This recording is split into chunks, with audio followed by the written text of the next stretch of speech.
Salut à tous, ravi de vous retrouver sur canalturf.com et plus précisément dans cette émission Direct Course. Le premier quintet de l'exercice 2015 se tiendra sur l'hippodrome de Paris-Vincennes. L'occasion pour moi de vous adresser mes meilleurs voeux pour cette nouvelle année. Concernant le quintet, j'ai placé en tête de ma sélection le numéro 16 Udo Zeiler, un protégé de Robert Berg qui a déjà eu l'occasion de se mettre en évidence sur notre sol. Il compte déjà 2 succès depuis le début du meeting à Vincennes et la dernière fois il semblait avoir la course à sa merci, course gagnée lorsqu'il s'est montré fautif à 150 mètres de l'arrivée. En dépit de son rendement de distance, à mon avis, il s'annonce redoutable. Je lui poserai le numéro 13, Joker Stursk, un cheval que l'on connaît bien également en France, un trotteur scandinave qui n'a jamais terminé plus loin que 3e lors de ses 4 dernières sorties à Vincennes. Il vient d'ailleurs de faire l'arrivée dans la course où Udo Zeiler s'est montré fautif dans la phase finale. Jugé sur ses performances, il mérite lui aussi un large crédit. C'est un postulant en toute première place. Attention également au numéro 18, Humberto de Nacre, qui collectionne les bons résultats depuis cet été.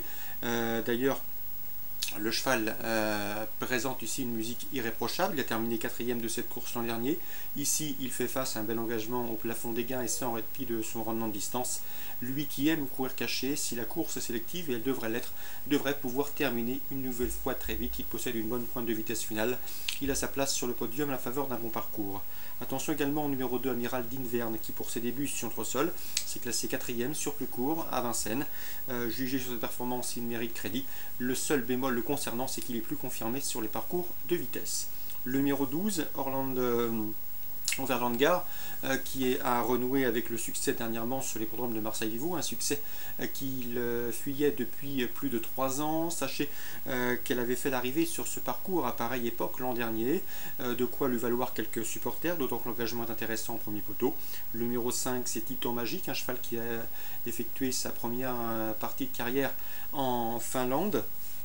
Sachez qu'il est arrivé sur notre sol cet été, il n'a pas tardé à trouver ses marques dans l'Hexagone puisqu'il a gagné à Graines courant septembre et plus récemment le mois dernier sur l'hippodrome de Rouen-Montcanchy et ce sur des parcours de tenue. La tenue donc ne lui fait pas défaut, mieux vaut donc s'en méfier pour une place à Bellecote. Je retiendrai en fin de combinaison le numéro 10 Tip Top d'Urvad qui vient de s'imposer à Cabourg dans un quintet plus et ce à la manière d'effort de bout en bout après avoir contré plusieurs attaques. Cette fois-ci l'opposition est plus forte mais la qualité de son engagement et sa forme actuelle l'autorise à quelques espoirs de confirmation. Et le 4 également, c'est Next Win qui me semble barré pour la victoire, mais c'est un cheval régulier, il est en forme, il est dur à l'eau fort, il part en tête et à ce petit jeu là il pourrait bien s'immiscer dans la combinaison gagnante du quintet. 4e, 5e à Bellecote, c'est possible. Résumé chiffré 16, 13, 18 2, 12, 5, 10 et 4. La suite du programme à Vincennes. Dans la première, j'aime beaucoup 115 Vista de Gade, qui reste sur 2 places de 2e à Vincennes et qui mériterait de voir ses efforts récompensés par un succès. On lui posera le 116 Vanille des Loyaux, remarqué par sa fin de course dernièrement sur le court. Elle a vraiment fini en trombe d'un coup, de quoi envisager l'avenir avec un certain optimisme. 115, 116 dans l'épreuve d'ouverture. Dans la 6e, on retrouve au départ le 609 Victoria du Jouan qui vient de s'imposer dans le prix Constant Hervieux, un groupe 3, toujours bien composé, et ce à Bellecote. Il y avait près de 40 contre 1 sur ses chances. Une confirmation était attendue, et ce en dépit d'un numéro 9 peu enviable et en dehors derrière les ailes de l'autostart. Je lui poserai le 606, à savoir Chapeau, un Scandinave régulier qui fait l'objet de bruits favorables, et le 605 Perkins dans cette épreuve, Griff qui vient de terminer dans son sillage. 609, 6 et 5. Dans la 7e, on fera confiance au 703 Afghan Barbet qui lors de son avant-dernière sortie avait gagné avec de la marge sur le parcours qui nous intéresse. Il sera déféré les postérieurs pour la première fois de sa carrière. Mieux vaut donc lui accorder un large crédit.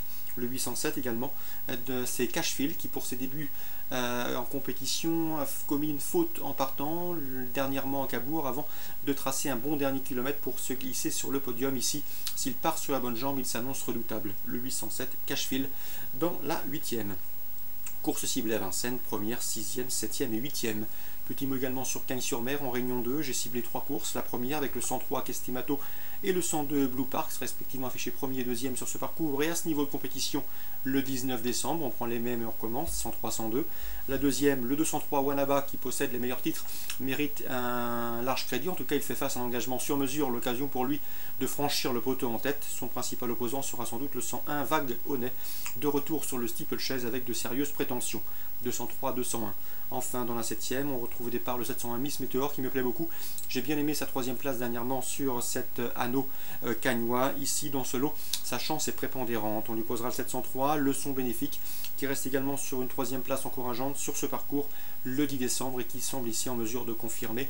Donc 701, 703 pour Cagnes, course ciblée à Cagnes, première, deuxième et septième. Excellent jeu à tous, bonne journée et à demain.